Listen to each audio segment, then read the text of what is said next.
Groups representing taxi and private hire car drivers say they are prepared to work with authorities and platforms to improve the livelihoods of drivers. Some are working up to 14 hours per day, causing the associations to raise concerns about their safety. 12 hours is the daily limit recommended by a Workplace Safety and Health Council. Drivers also claim that earnings have dropped by 30% over the past 6 months. Charlotte Lim with more. This taxi driver says he now picks up about 10 passengers a day, down from 15. It is his worst spell of earnings post-pandemic. Mr. Wong says possible reasons include the influx of drivers taking up private hire cars, less tourists, and the rising cost of living. Maybe the economy not so good, the petrol rate, also quite high, and also increasing GST, you see. Then we still got a lot of bill. Nowadays, you go out with $50, gone very fast a day. Even price hikes during peak periods are not as high as before. Like example, from town to Sentosa, maybe, like Just Grab or maybe Comfort Ride, all this like high search, maybe it's about $28 to $30, from town. If like the less people take, maybe it's $12, even $10, In a joint statement, the National Taxi Association and National Private Hire Vehicles Association say many drivers are experiencing prolonged low-fare periods for the last half a year. The association say they have highlighted the situation to the authorities. They are prepared to work with the various stakeholders. This includes improving the transparency on the assignment of jobs and monitoring the reasonable lengths of low-fare periods during traditionally high peak intervals. Operator Grab says fares are determined by demand and supply, distance travelled, and how long the ride could take. The platform also has a heat map to show areas experiencing high demand. There's also an updated feature to guide drivers to these areas. It says this reduces drivers' idle time and helps passengers find a ride sooner. The authorities revealed last week that between the second quarter of last year and the second quarter of this year, the number of active private hire cars and taxis rose by 8%. But the average daily number of passenger trips only rose by 1%.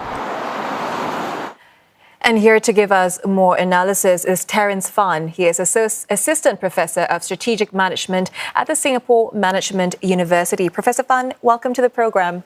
Thanks. Let's take a look at the recently passed Platform Workers Bill. How is it going to affect the situation on the ground, including your operators and your drivers? Well, this bill obviously applies to workers who are working for some of these platforms. That includes private hire operators as well.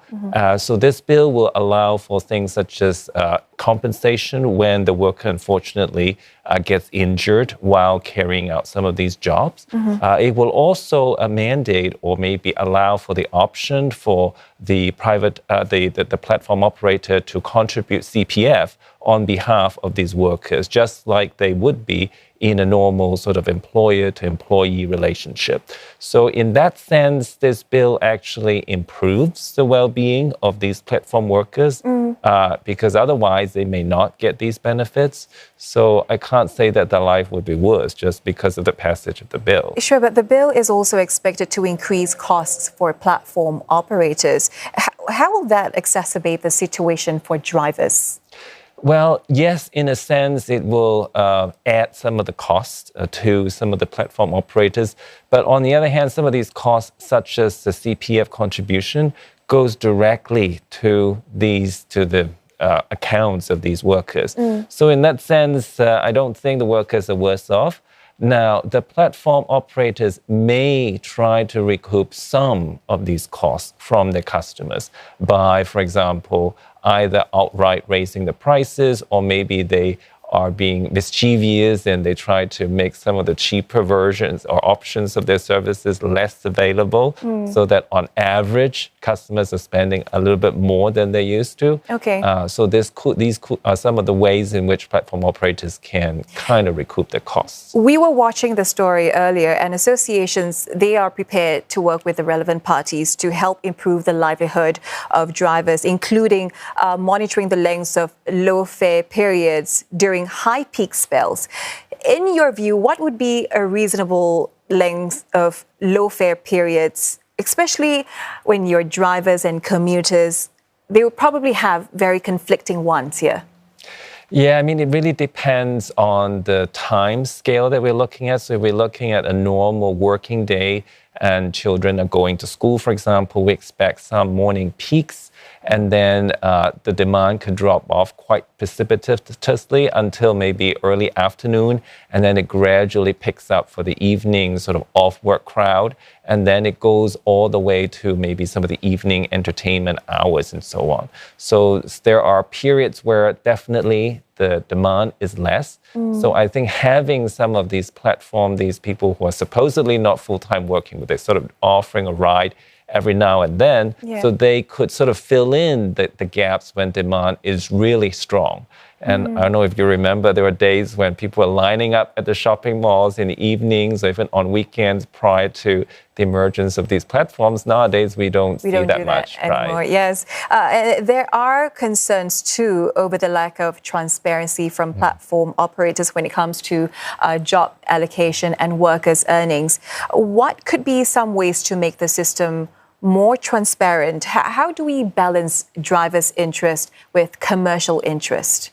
That's a very good question, because at the end of the day, if you ask the platform operators, how do you assign people? I think only they will know really the truth. But I think from the driver's perspectives, I think what they can do is try to understand from the jobs that they're offered, is there a pattern? It's like, oh, every time I'm driving towards this place, and within maybe 5 kilometers or 2 kilometers, I'm starting to get these notices. Then maybe it's worthwhile then for these drivers to sort of preemptively go to places where they may anticipate traffic so that they get a higher chance of getting these notices. Would you say the fixed fare and dynamic pricing model still works? Or are there other ways of pricing, supply and demand that platform operators could consider? Definitely they could consider, but remember that there used to be long lines at shopping malls during the certain parts of the day or part of the week. Now they're gone, and we can only attribute that to the fact that there is this group of platform-based drivers who are able to soak up this excess demand, and as part of that deal, they get some excess fares during the peak hours. So maybe if the jobs are not enough, maybe platform operators could experiment and see if they lower the prices a little bit or give out promotion codes a little bit more. Will that stimulate demand to the point where actually everybody will be better off? So that, is a possibility. I think we have time for one very quick question, Prof. Current guidelines are encouraging drivers to limit their shifts to no more than 12 hours a day. And as we heard from the report, some drivers are on the road for up to 14 hours daily. Is there room for enforcement, or is this something that should be enforced? It really depends on the driver. For example, some drivers will take breaks. It's not like 14 hours straight, because as we saw earlier, there are periods where demand is actually low. So it actually makes sense for these drivers to park their vehicle, stop the engine, just take a break. Or maybe they can go home and take a nap, right? So I think that way they're not wasting the energy, they're not wasting fuel. They're also getting themselves more energized during the next peak period. So I think that would be better off for everyone. Okay, Prof. Fan, thank you very much for coming in to share your insight with us. That was Terence Fan, Assistant Professor of Strategic Management at SMU.